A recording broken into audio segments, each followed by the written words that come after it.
building a knowledge-based, innovation-driven economy, one where our greatest resource are people. But to achieve this, it must be accessible to all and guided by a clear national purpose. This is that purpose. This is Ghana's moment to rise, to lead, to shape the future.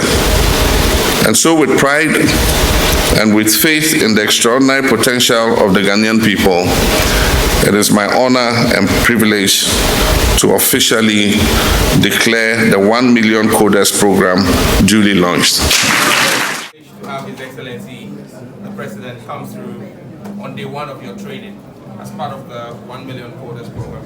Fred, I think you should just give the President a small brief of what's happening here. Okay, thank you. So, Your Excellency, once again, welcome. This is also another class that is aimed at people who want to take up the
Standing. We're really excited about that, but it's also one of the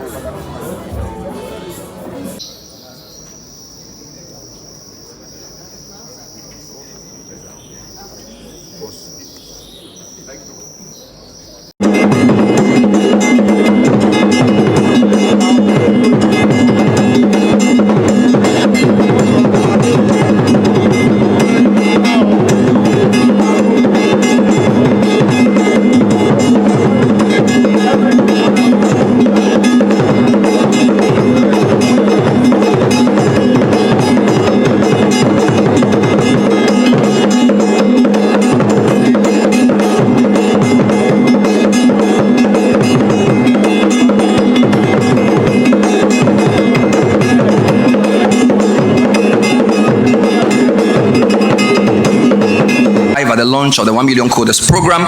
We just had a poetic interregnum. It's now time to receive our special guest of honor, His Excellency the President of Ghana, John Dramani Mahama. Please rise as we receive His Excellency to bring us the keynote address.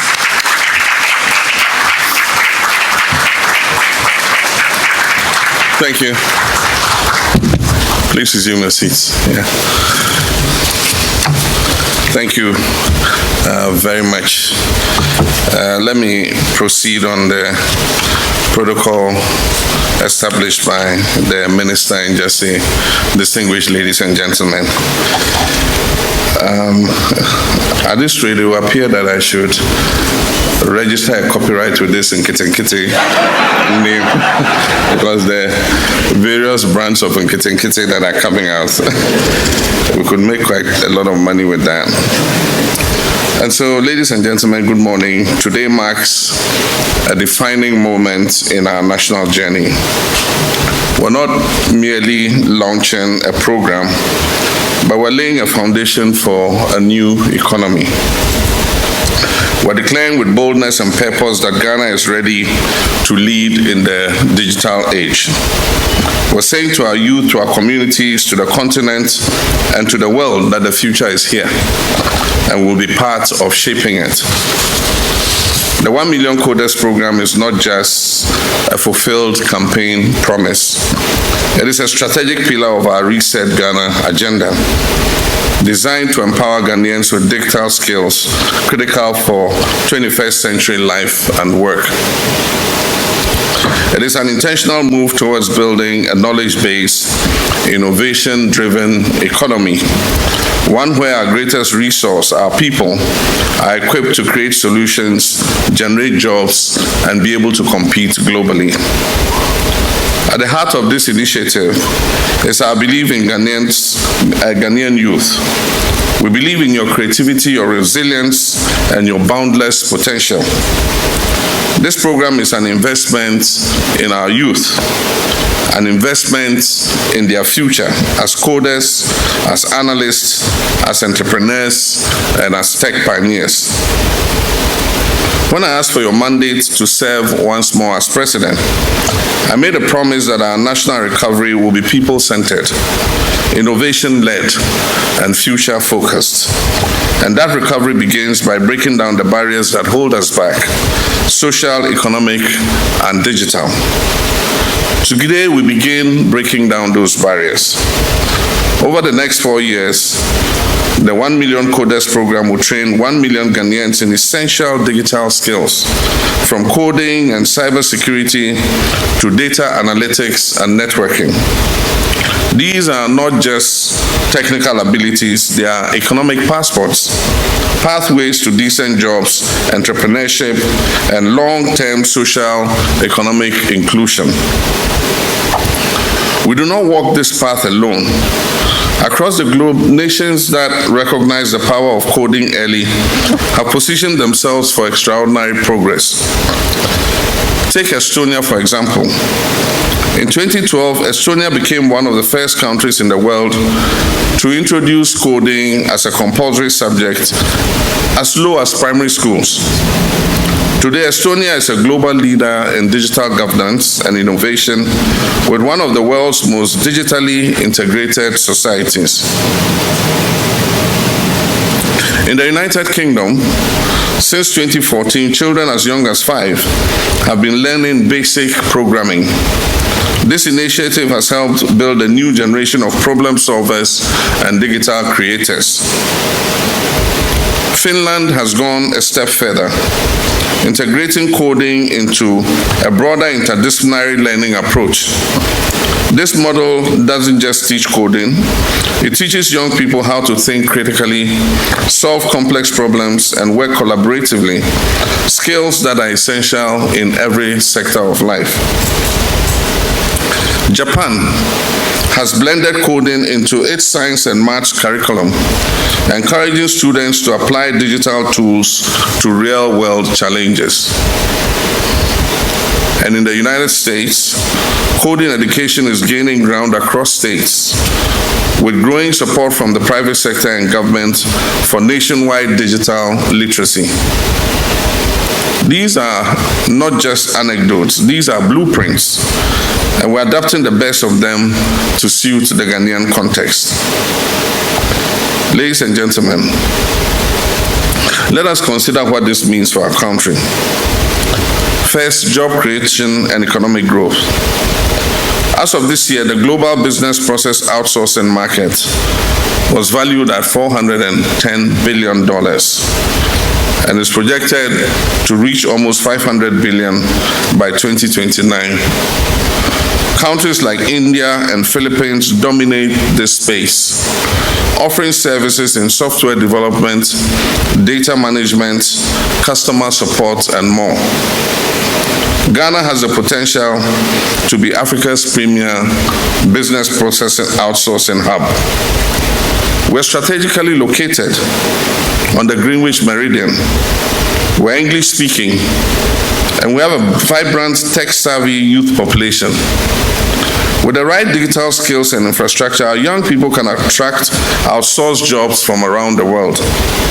Jobs that pay well and keep families and communities thriving right here at home. The second, entrepreneurship and innovation.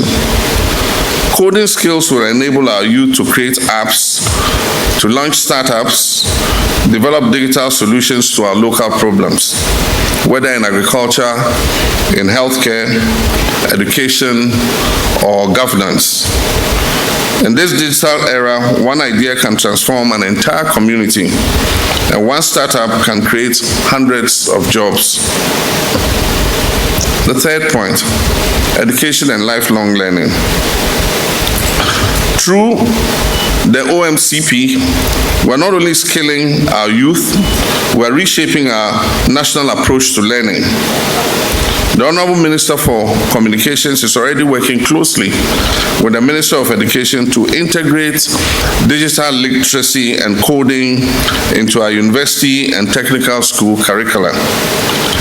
The aim of this is clear, is to make digital education not just a short-term initiative, but a permanent strategic part of our educational system. The fourth point, inclusion. Digital transformation must not leave anyone behind. And that is why this OMCP program places a strong emphasis on equity, ensuring access for rural communities, for women, and for persons with disability, and others who are often left on the periphery. The first cohort of 560 trainees launching today in Accra, Kumasi, Sunyani, and Bolgatanga already reflects our commitment to gender balance and regional inclusivity. Moreover, within just 48 hours of opening applications, over 50,000 young Ghanaians registered their interest, and the minister has updated that figure to 90,000.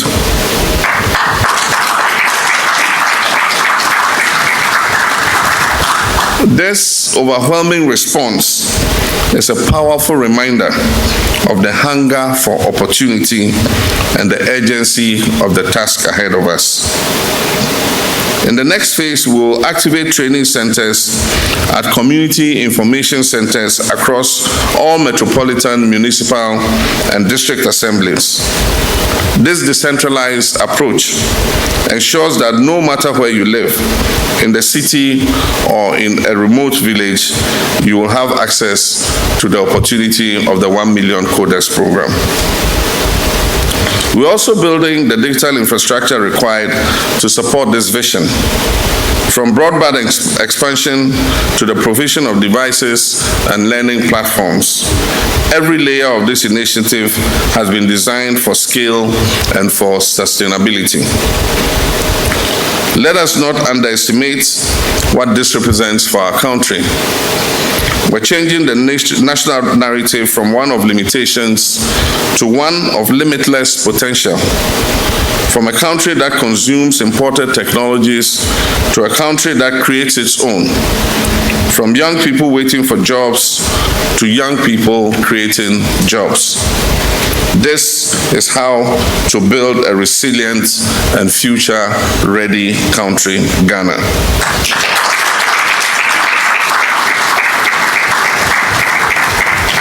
To the youth of Ghana, I say this program is for you. Take it and own it. Let this be your launchpad into innovation, entrepreneurship, and global relevance. Let this be the bridge between your dreams and the opportunities of the digital age. You're not just participants in this initiative, you are the architects of Ghana's digital future. To our partners, current and future, we thank you for believing in Ghana and investing in our people. Your support amplifies our efforts and accelerates our progress. And I call on more organizations, both local and international, to join us on this mission. To the Honorable Minister of Communications and his team, I commend you for the speed, vision, and diligence with which you have pursued this project. You've not only brought a manifesto promise to life, you have ignited hope in millions of young Ghanaian hearts.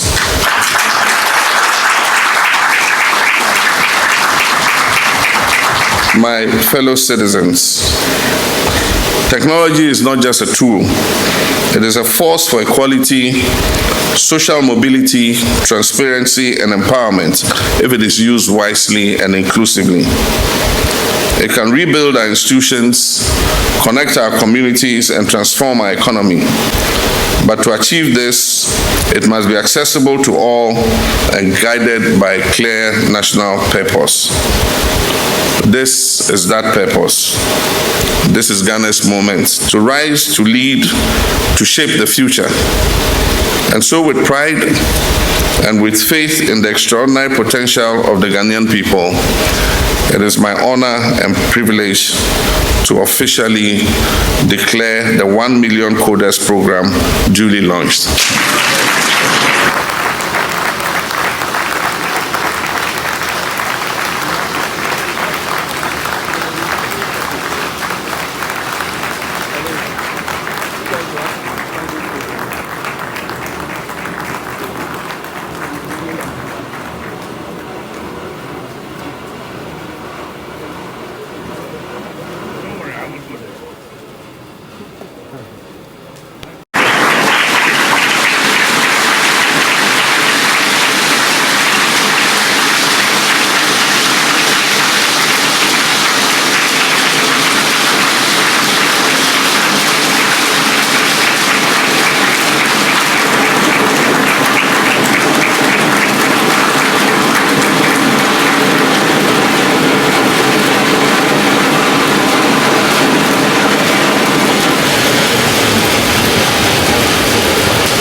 The one on the birthday cakes doesn't take this long. May this serve as a beacon of opportunity for every Ghanaian and a bold statement to the world that Ghana is ready. I thank you, and may God bless our homeland, Ghana. Oh, come on, put your hands together one more time for His Excellency, the President of the Republic of Ghana. Institutions that are partnering on the project CEOs. So thank you, ministers. Please take your seat. Mr. President, please stay. Minister, please stay. We want Dr. who will leave us to do the inspection. So this is the second batch of photos. Thank you. Please take your seat. Final group, private sector agency CEOs, partner for the final photo. When we are done, we will all go back to our seat and stand for the national anthem, after which the minister will escort the president to inspect the lessons going on. We'd like to thank all of you for attending upon this very important program, and you will hear more as the new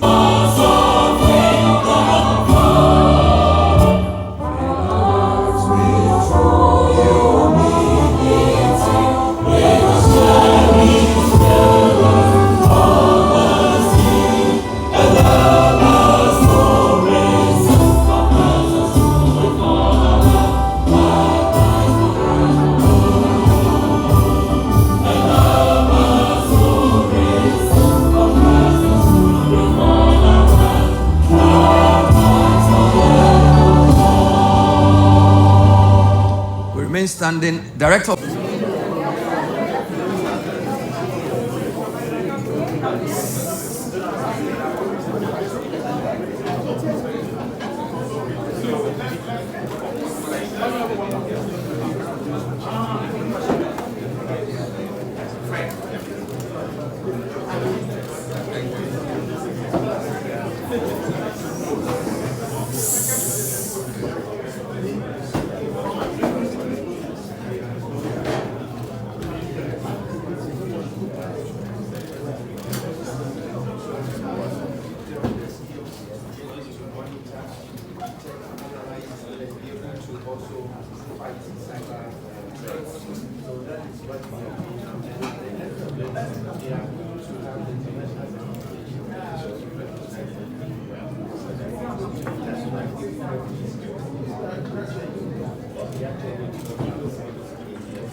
They are also beginning, but they don't have the skill to work. The Ghana is similar to standards.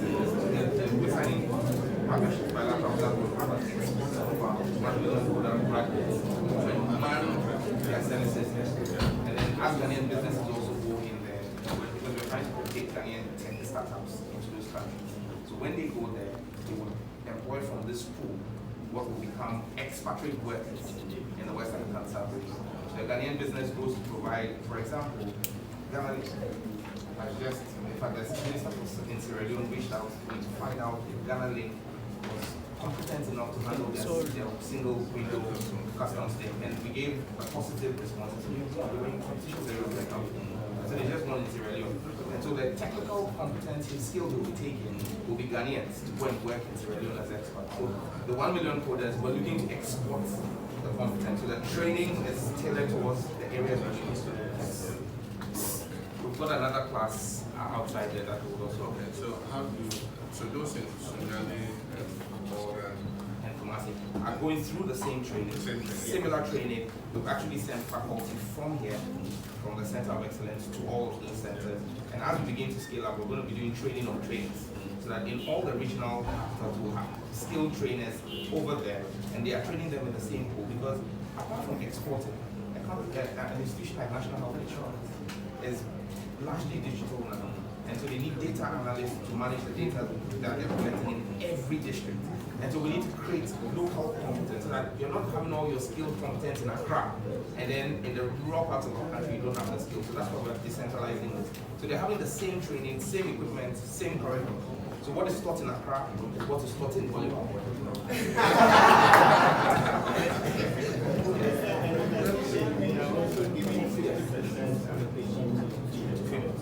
We're doing a tailored courses for people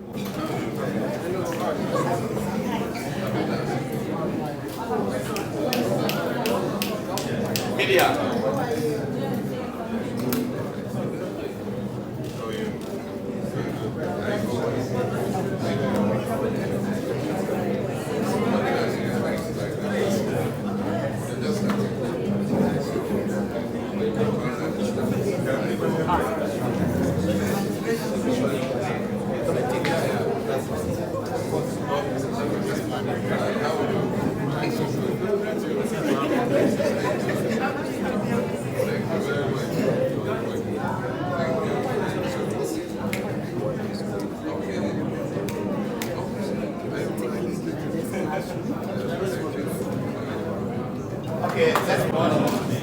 So we're privileged to have His Excellency, the President, come through on day one of your training as part of the 1 million coders program.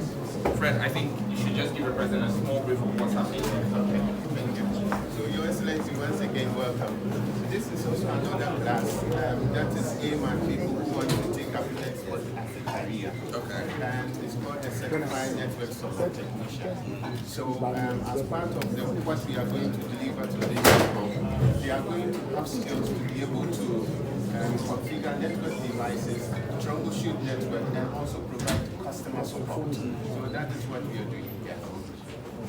So, sir, this is once again another model, and there are a number of models, but irrespective of whatever model you are studying, there is basic coding that you would study. So whether you are learning to be a data analyst or a cybersecurity professional or a network specialist, you will do basic coding because the program is 1 million coders. So irrespective of the discipline, you will do coding. And so we're confident that we would cross the 1 million.